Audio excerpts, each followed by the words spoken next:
what I'm doing is with each weed that I don't want, like this is a dyer's woad right here, I'm just using this sharp little hoe and cutting it just below the surface.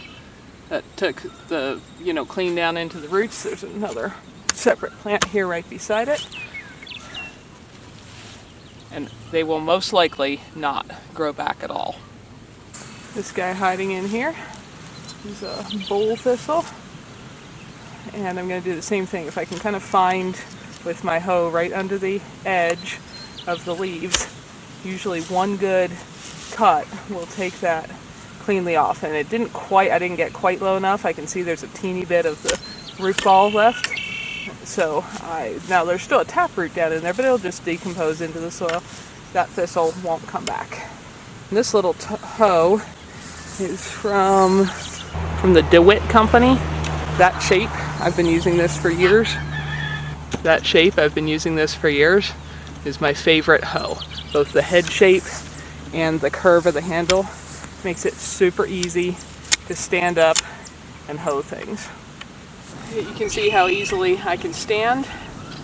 This doesn't involve any bending, etc. And if it'll pick up one clean cut like that, I've got an entire thistle cut free. Works great for any of these weeds. That one's got, dyer's woad has a tougher root, but 3 whacks and my hoe probably needs sharpened. That guy's gone. And now we can turn all these into fermented plant food for our other plants we want to have growing. Good boy. Can you lay down? Good job. That's why you're so good, baby boy. Anyway, what you've just watched me do is collect a whole bucket of weeds. I'm kind of killing 2 birds with 1 stone here. This allowed me to get rid of a lot of things I didn't want growing around the property. So this bucket currently is primarily thistles, several kinds, hound's tongue, dyer's woad, and henbane, which are all things that we pretty much don't want growing here for various reasons. One of them is actually poisonous to chickens. One is makes burrs that stick in the dog's fur and cat's fur, and the dyer's woad is kind of like the quackgrass in that it can be very invasive and engages in chemical warfare against its neighboring plants. And thistles, I just don't like dealing with the prickliness of them. Anyway, so, and I've put in a few other things here that I, some clovers and dandelions and even things I like growing if they were growing in a spot I didn't want them, like in the middle of the driveway. Are you too hot? Yeah. Okay, go get a drink in the creek. If they were growing in a spot where I didn't want them. So, good boy. Yeah, get a drink without disturbing the ducks. Good job. So, these are now not growing where I don't want them to grow, but we are also going to turn them into free fertilizer for our plants we do want growing. So now I'm over here in the woods edge by the creek, and what I'm looking for is some leaf mold. This would be any of this stuff that's down on the kind of bottom of the forest floor like this. This is half rotted, dead leaves from last year. I'm going to collect this from a couple places around here. The chickens already have it pretty well turned over because they go through here a lot looking for bugs. But we're trying to add some funguses and microbes and stuff that would be in a healthy ecosystem into our mix here. And I'll show you what we're going to do with it in a minute. So I'm just going to go through here and collect little bits of the dried leaves and whatever's on them. There's also some little bits of soil in here that were on the roots of the plants I, dug up.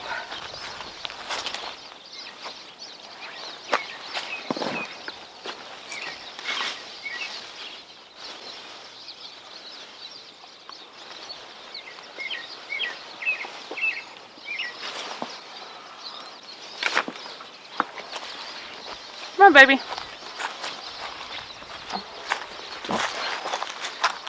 So here you can kind of see what that looks like. Just leaves and bits of grass, and some of it's decomposing almost into soil.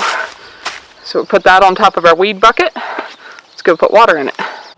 So now I've got my bucket full of weeds, some leaf mold, So this should have all kinds of minerally nutrients and such in it. And I'll come over to my rainwater catchment system here that you can see. And we are going to add some rainwater to this. Rainwater, from everything I've read, is preferable to any other water source for doing a fertilizer like this. We do have a good clear spring water as well that I would use if I didn't have any rainwater. But I'm just going to pour this in until we fully cover all of our stuff here. And you can see how the rainwater collection system works with no real way for anything to freeze up and burst, because we happen to have plenty of buckets. So in the summer, I just set them here, and they catch the runoff of the lean-to roof anytime it does rain. And we get some rains in the spring, not much the rest of the year. So now our bucket is pretty full, and I'm just gonna kind of stuff my leaves down under there. So again, we got bits of leaf